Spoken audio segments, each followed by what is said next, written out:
Kalau untuk melihat kondisi sampai di Desember ya, IHSG kita sudah bisa berada di atas 6.000 dengan angka 6.800, artinya butuh kenaikan kurang lebih sekitar 10-12% untuk mencapai 6.800. Jadi kalau kita lihat dari sisi probabilitasnya cukup memungkinkan. Karena apa?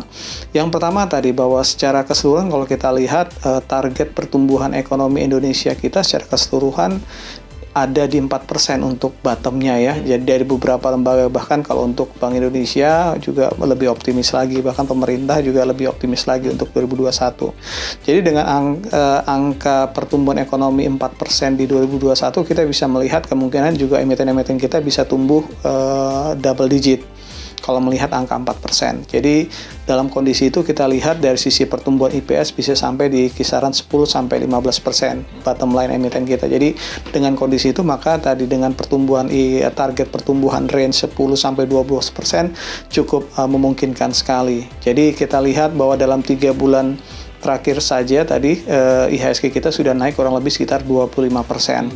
Jadi dalam konteks itu kita lihat ruang untuk menuju 6.700, 6.800 cukup memungkinkan. Dan kita sendiri juga optimis kalau melihat apa yang terjadi di bursa kita dalam beberapa bulan terakhir.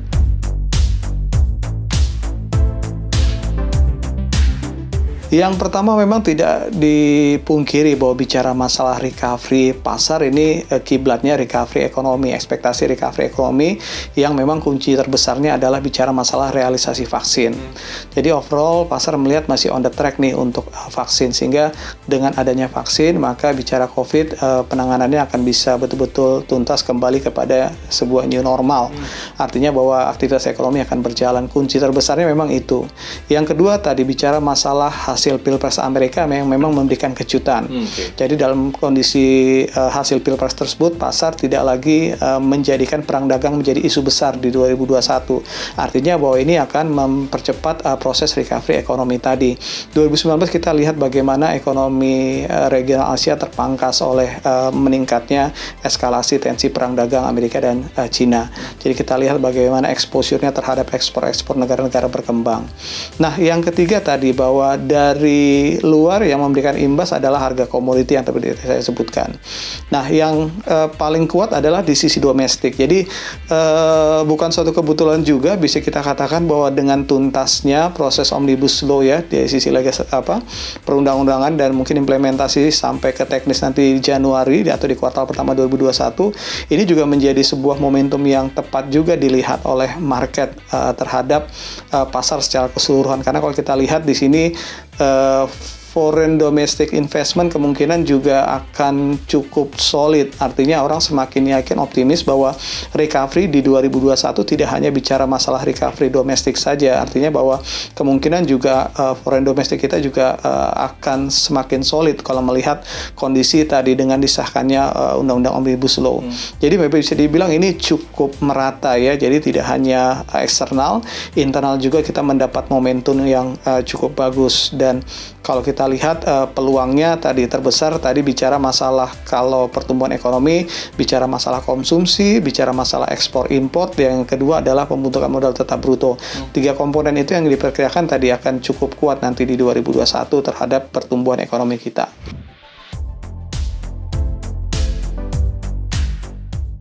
Ya, kalau kita lihat tadi memang dorongannya lebih kepada tadi bicara masalah likuiditas. Cuma kan kalau kita lihat dalam beberapa minggu terakhir bicara masalah sovereign wealth (SWF) yang memang sedang terus dikerjakan itu mendapat angin segar ya ketika tadi ada beberapa lembaga atau beberapa negara yang sudah komitmen.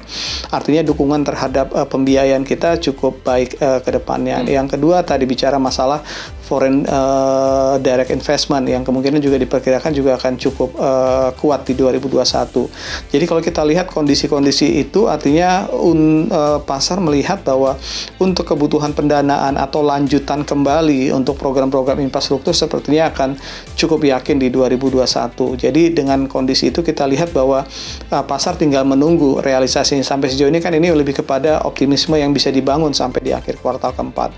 Artinya ketika nanti angka-angka di kuartal 1, kuartal kedua menunjukkan menunjukkan bahwa memang ada realisasi hal tersebut, tentu ini akan menjadi katalis yang semakin meyakinkan pasar lagi bahwa memang benar bahwa bicara masalah 2021 kemungkinan recovery kita bisa akan paling cepat dibandingkan regional Asia lainnya karena faktor adanya tambahan pembiayaan atau dukungan support dari investor-investor luar, baik itu tadi melalui SWF ataupun secara langsung dari foreign domestic investor. Kita juga kemarin melihat bahwa ambil contoh kerjasama terkait dengan baterai listrik, juga kita lihat bahwa itu juga ikut membangun optimisme bagaimana itu bisa mendorong tadi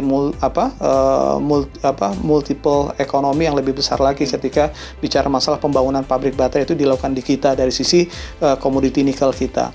Nah, hal-hal seperti itu yang walaupun tadi di awal memang masih tahap awal, tapi ketika nanti berjalan 2021 ketika progresnya terus terlihat oleh market, ini yang kemungkinan tadi akan menjadi tenaga yang besar. Makanya kalau kita pikir bahwa untuk angka kembali lagi bicara market, untuk bicara masalah apakah IHSG di 2021 bisa menembus all time high-nya ya, atau berada menyentuh di 6.800, sepertinya cukup besar. Bahkan kita beberapa di market juga sudah mulai berani bicara masalah angka psikologis di 7.000 karena faktor tadi, tinggal bicara masalah realisasi yang diharapkan oleh pasar. Angka-angkanya akan mulai tadi terdistribusi di kuartal 1, kuartal 2, dan itu yang memang semakin menguatkan pasar terhadap gambaran mereka terhadap optimisme yang bisa dibangun oleh ekonomi kita secara keseluruhannya terhadap outlook market kita.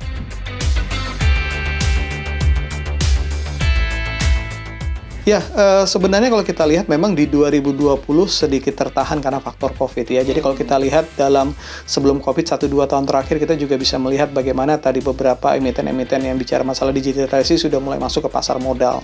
Artinya ketika nanti COVID bisa tuntas, artinya arus untuk masuknya emiten-emiten berbasis digital atau dengan bisnis digital ini masuk ke market akan lebih besar lagi. Artinya kita tahu bahwa ketika sebuah perusahaan itu masuk ke market, tentu mereka punya basic untuk bisa tumbuh lebih cepat lagi karena faktor pendanaan yang bisa didapat melalui akses pasar modal. Jadi ini yang kemungkinan bisa berlanjut ketika memang COVID bisa dikatakan tadi bisa tuntas atau selesai dengan adanya vaksin.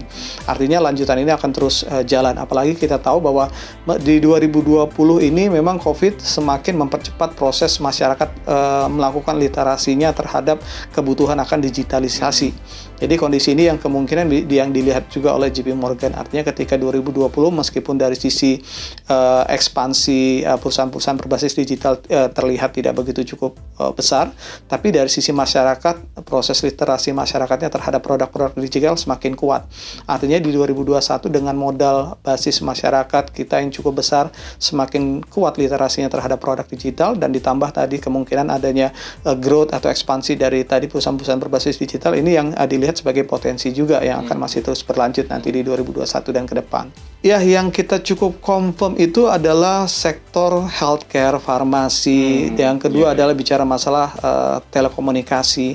Dua sektor itu yang kita bisa katakan sustain di 2020. Bahkan beberapa emiten mencatatkan growth, pertumbuhan dibandingkan sektor-sektor yang lain mengalami penurunan. Jadi kalau kita lihat telekomunikasi, healthcare atau pharmaceutical relatif cukup solid. Bahkan ke depan juga kita meyakini bahwa di 2021 dengan kejadian COVID akan mengubah tadi belanja masyarakat di sektor farmasi ataupun di sektor kesehatan. Jadi ini juga menjadi outlook yang bagus juga sebenarnya untuk dua sektor tersebut untuk bisa berlanjut di 2021.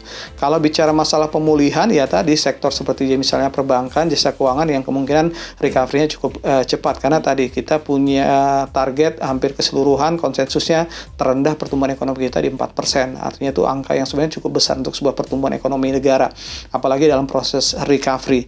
Dengan kalau melihat angka 4% full year 2021, artinya range-nya pertumbuhan ekonomi kita per kuartal itu bisa di antara 3-5%. Nah, dalam kondisi itu kita lihat bahwa sudah pasti jasa keuangan juga akan cepat berespon. Artinya dengan kondisi pertumbuhan yang di angka 4% itu pertumbuhan untuk jasa keuangan juga akan naik cukup tinggi. Jadi kalau kita lihat perbankan kita relatif juga masih cukup bagus kondisinya, dan di 2020 pasar tidak hanya domestik, foreign juga meyakini bahwa ketahanan perbankan kita udah teruji nih melewati 2020. Dan ini yang kalau kita lihat kemungkinan di endingnya nanti bahwa valuasi saham-saham perbankan kita akan semakin tinggi ya, bisa diberikan oleh foreign kita ya, foreign investor kita.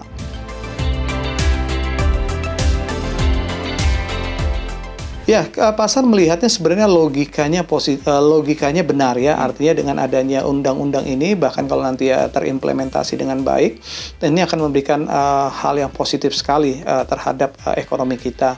Cuma kalau kita lihat memang kembali lagi bahwa pemerintah punya catatan historis. Kita ngelihat bagaimana di awal bicara masalah tema paket kebijakan yang pernah dibuat, hal-hal seperti itu memang masih dilihat pasar menjadi sesuatu yang bisa dikatakan pasar belum cukup yakin 100% bahwa ini langsung bisa di price in ke market. Jadi dalam kondisi itu pasar masih menyisakan ruang bahwa kemungkinan ada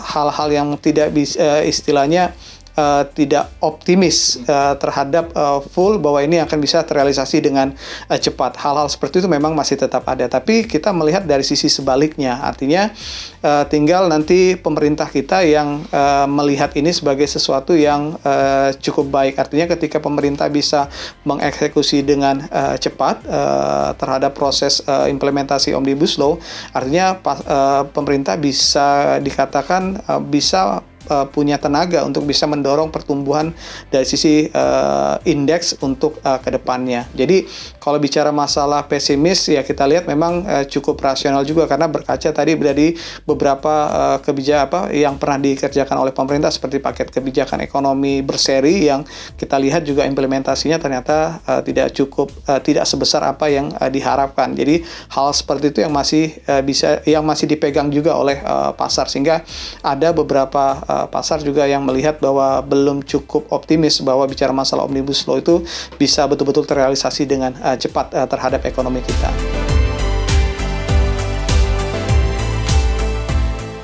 Ya, kalau untuk penambahannya relatif cukup, kalau bicara target cukup sulit ya, karena range-nya akan cukup besar, apalagi bahwa di 2020 kita masih mencatatkan, ambil contoh misalnya di capital market aja masih mencatatkan net sell ya, tapi kita optimis di 2021 dengan melihat tadi kondisi-kondisi yang sudah kita sebutkan tadi, baik itu domestik, bagaimana rupiah kita cenderung strong, bagaimana suku bunga kita juga cukup rendah, apalagi tadi ada perubahan reformasi struktural yang semakin kuat lagi.